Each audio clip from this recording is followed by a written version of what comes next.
bearded borders, he rides through the storm. No clue where he's going, but his heart keeps him warm. He's building a house, not of wood, but of stone.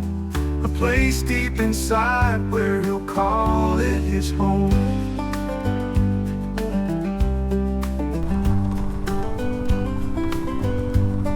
Crap. Okay, that's why. He stumbles, he learns with That's each why. mile. It's right up there. See? You can see the road up there.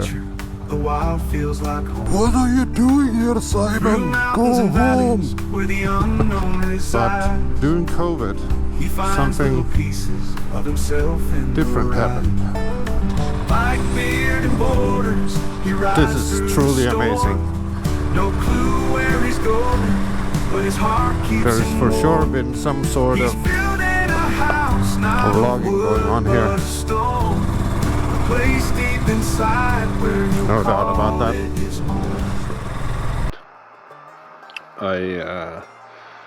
I just put up my hammock yesterday, and just when I was about to go to sleep, I checked the weather forecast, and they promised rain, so I had to put up my tarp. But it didn't rain, so that's nice. Right now, my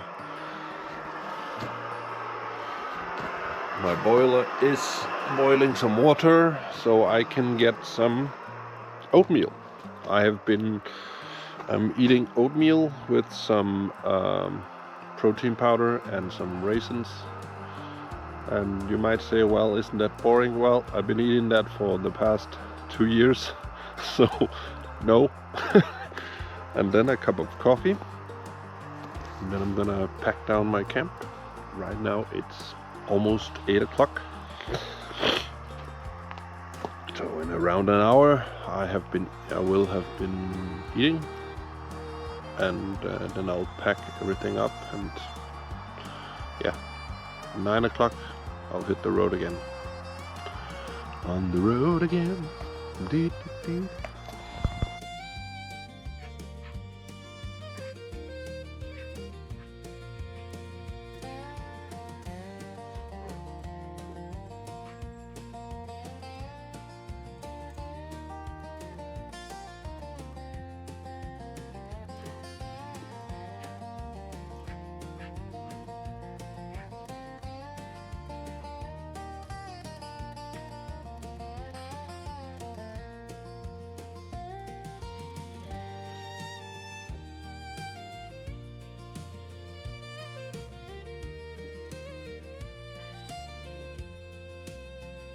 So just another small funny story.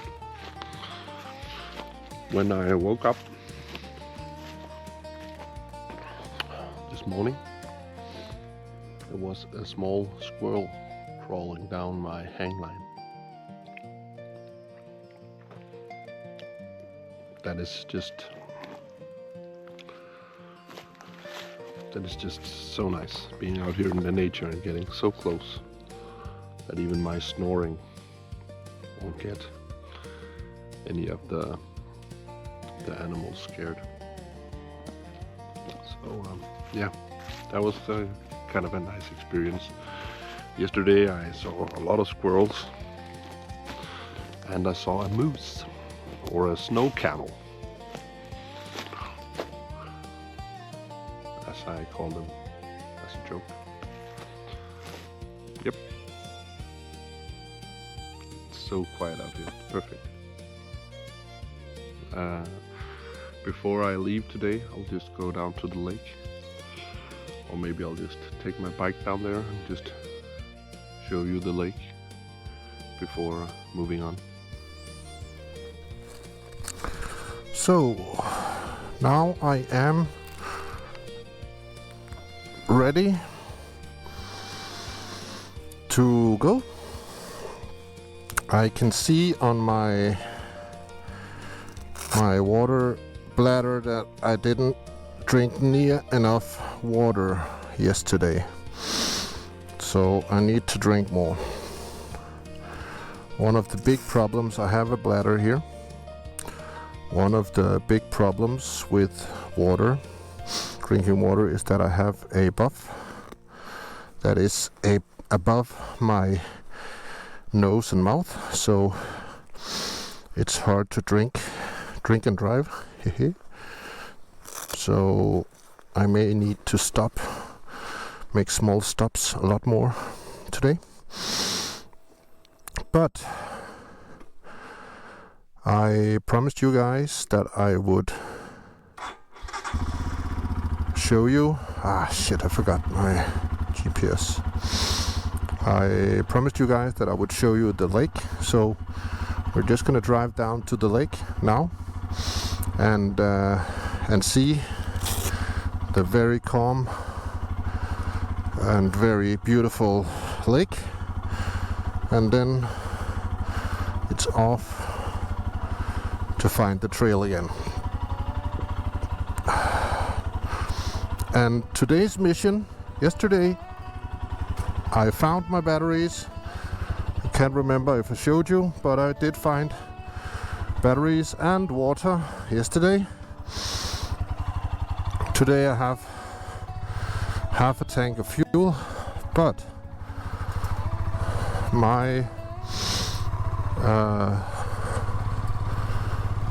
experience is that it's not half a tank. See? Oops.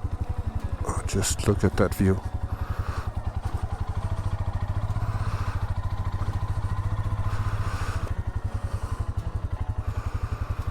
Look, beautiful.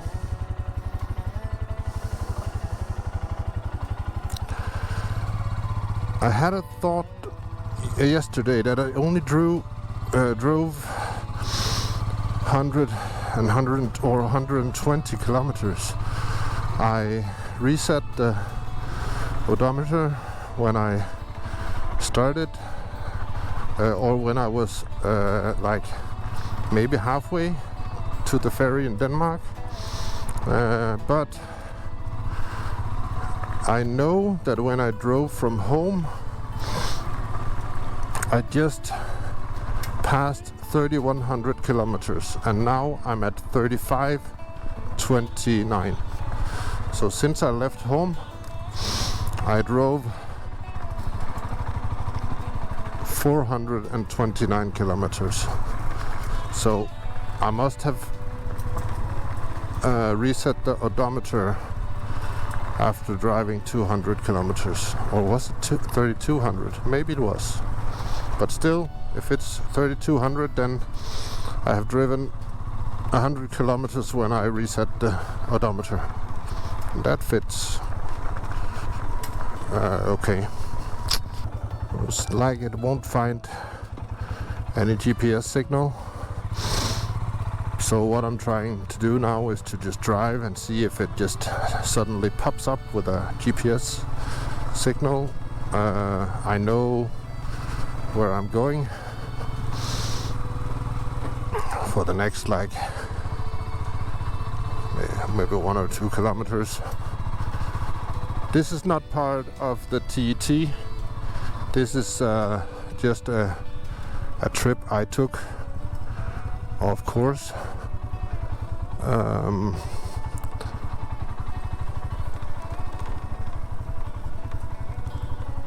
Crap. Okay, that's why. It's right up there. See? You can see the road up there. Yeah, so I'm turning back,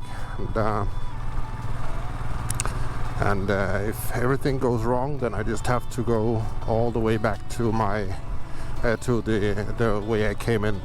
So that is like the last option. So now I can see it just found out that I'm driving 21 kilometers per hour, so it's like the GPS is starting to wake up. So maybe instead of restarting, I just have to start driving and it will figure it out. Maybe. But it's still not quite where I am. I am also deep inside a forest, so but I don't know the GPS signals here in south of Sweden if they're that bad, but I have actually heard that there's a lot of jamming, GPS jamming going on in the south of Sweden. I don't know if it's doing that this high up in I'm between Halmstad and Jönköping, so I am pretty high up in the country. So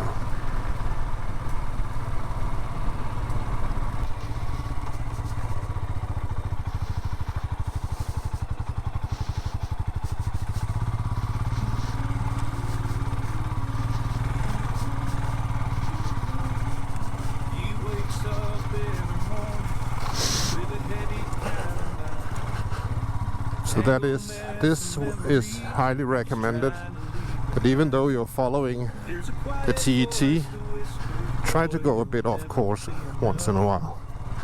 Try to move away from the path to see something different and to try something different. And if I hadn't done that, I wouldn't have driven through this beautiful forest, and I wouldn't have slept by that lake.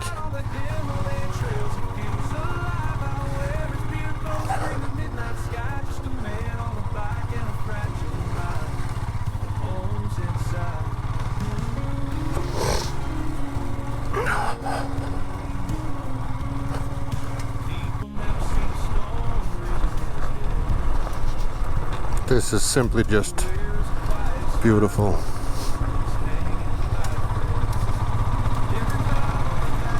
As I said yesterday, maybe it's if you come here for technical parts and rocky mountains and to drive single tracks and stuff, it doesn't seem like these sections can offer that. But if you come here for some great nature, you come here to see beautiful landscapes and just going on gravel roads, then you won't be disappointed.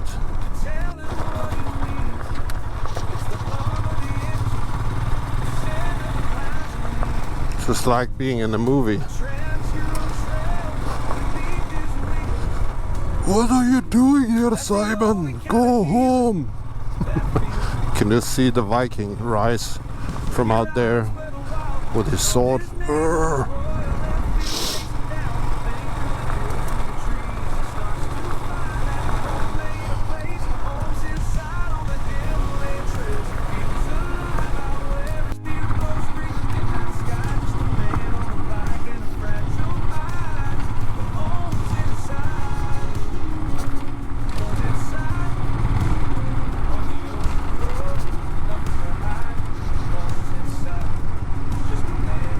Now watch this.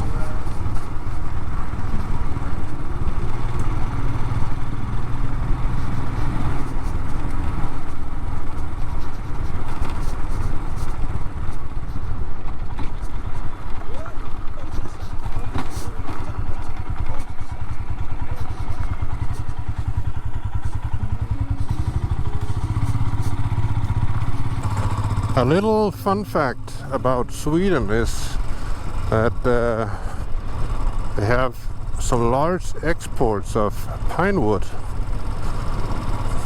and rocks, but you can tell why when you're traveling in Sweden. There's just pine wood everywhere.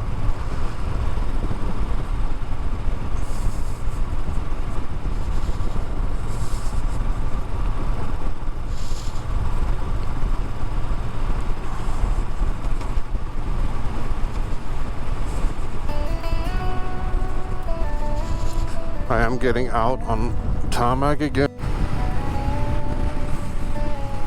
Another fun fact about the timber industry, not just in Sweden but in general, but yeah, Sweden was a big part of that. When COVID hit the world back in 2019, 2020, a lot of timber companies shut down the production of plywood and stuff like that. And they did that because in the world, whenever there's a crisis, the first thing that gets hit is building. The construction companies, those are the first one to get shut down and lose contracts and stuff like that. But during COVID, something different happened. People started to make home projects, and they started to build, and they just bought everything that they could.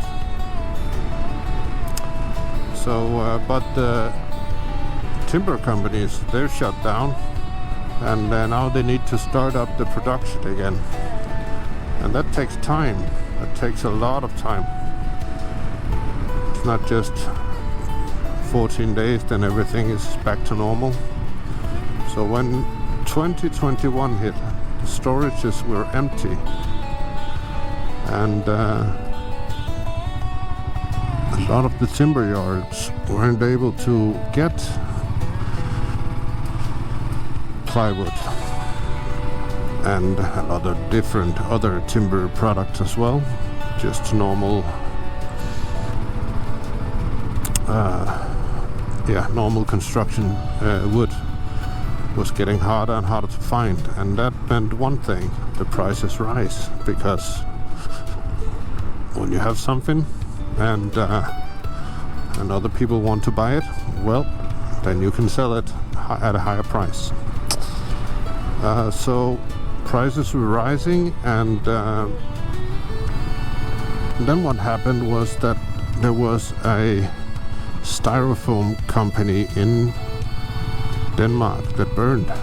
They made this styrofoam for construction also. It burned down, and several months of production went into flames. So that shortened the supply in Denmark as well, with styrofoam. Flamingo, it's called in Danish, just like the bird.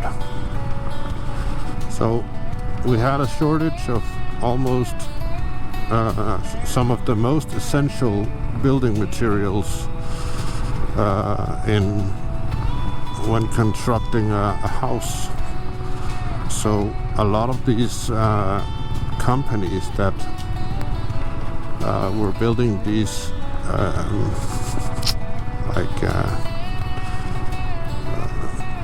building blocks, you know, they build a house that's just made out of sketch, not an architect drawn house. So a lot of these companies, they had prices that were fixed at the timber yard, but some of them weren't. But the fixed prices, well, the timber yard lost a lot of money on those, but the prices that weren't fixed, these type house companies lost a lot of money on that. And they tried to get out of contracts with families trying to build. Some of them even tried to pay them. They offered them like 100,000 Danish, like 15,000 euros, just to get out of the contract. Some people just said, well, okay, we'll take the 100,000, get out of the contract, and we'll figure something else out. And some of the smart people just said, well, we have a contract. If I get out of this contract and get 100,000, I need to find someone else that can build it. And that won't be cheaper, that will be more expensive. So a lot of these companies went bust. So that was a little story about the construction companies and the timber prices and how they affect everything. And no one in the world could have predicted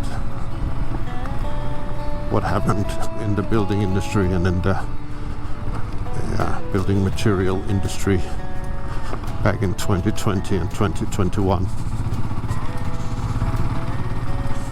So that was a little story about construction prices. Do we need to go down there or up here? I think I'll go up here. Maybe. This is absolutely amazing.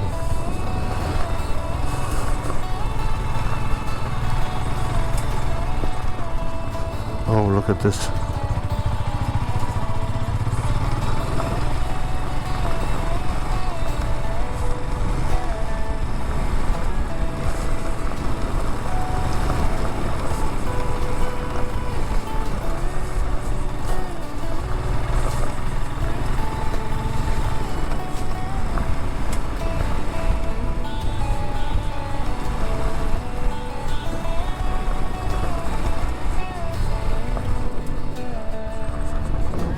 Oh, now we're back to the scenery of like the movie where the Viking comes up. Go home!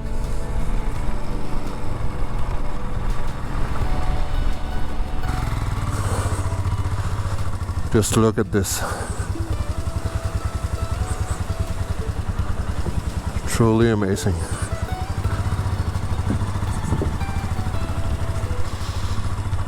And if anyone is interested, that's for sale. Oh, kangaroos the next 14 kilometers. Have to be careful of that. Look.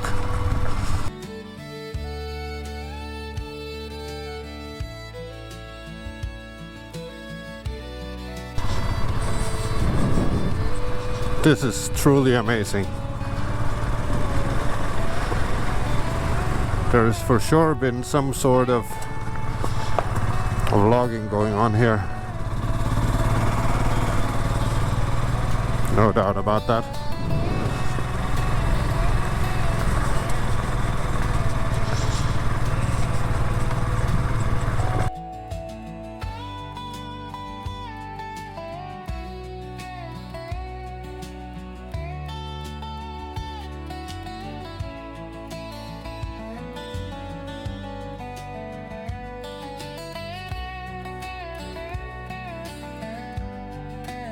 Beautiful. If you're thinking about starting adventure riding and you don't know where to start, I've seen a lot of posts about what bike should you buy and what gear should you buy, what helmet should you buy, well, for every 5 minutes you use at home researching instead of just going out there and starting, well, that's time wasted in my opinion. If you have the money to buy a brand new, well, there are a lot of brands out there who have adventure bikes that's affordable from new. Royal Enfield is definitely affordable. CF Moto, Vogue, even something like a Honda CRF 300 or a CRF 300 Rally are definitely in the affordable league. They're small engines, but they'll definitely get you through if you have just decent mechanical skills. Then something like a Yamaha XT600 will set you back, like I've seen them as low as 1,000 euros. At 1,500 to 2,000 euros you have a decent Yamaha XT. Cause he rides where the wild winds call his name on his Royal Enfield, chase him down the plain, through the hills, through the trees. He starts to find that home ain't a place. Home's inside on the Himalayan trails. He feels alive out where his beard bows bring the midnight night sky, just a man on a bike and a fragile mind with homes inside.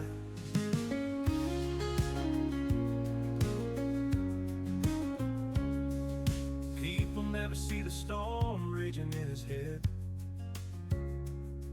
He wears a quiet smile, but he's hanging by a thread. Every mile on the back road, every sunset glow patches up the cracks in his But as I was saying, 'cause he rides where the wild winds call his name on his road. you can have your preferences, you can have some dreams, Oopsie. and that's fine.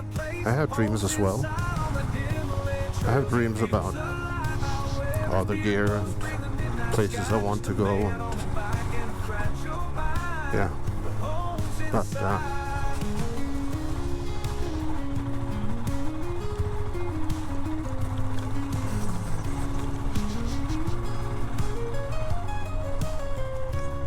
you have to think about what is your dream. Is your dream, oh, this is exciting. Is your dream to get out into the woods? Or is it to get out into the woods on a BMW GS? What is the dream about?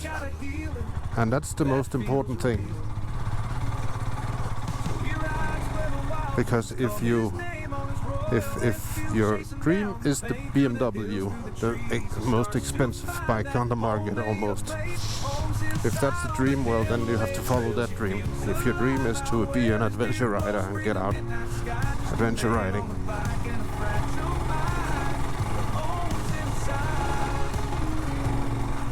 okay, that was a fun little part. And oh shit, I forgot to give gas. So what is the dream, and how do you accomplish that dream?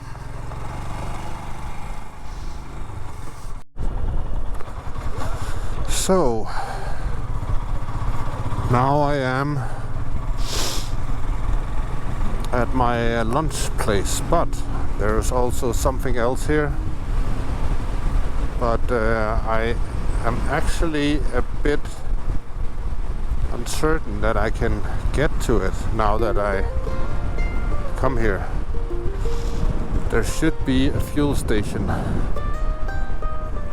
right over here, but it looks like it's out there on the freeway. So how do I get out there? I also want to have lunch here.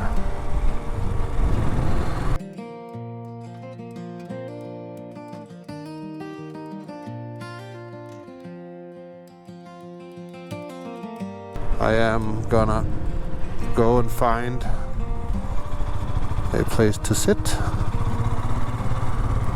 and just eat my own food. Oh, here it is. Here it is. Okay.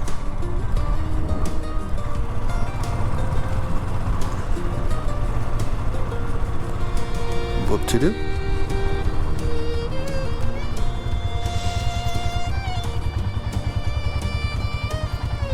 So I got refueled and I got some lunch, berry muesli, and I just read on the package that it's 80% oatmeal and 4% berries. I don't know what the last 16% is, but I can tell you that much, that it's not worth the money. Black beard and borders, he rides through the storm. No clue where he's going, but his heart keeps him warm. He's building a house, not of wood, but of stone. A place deep inside where he'll call it his home.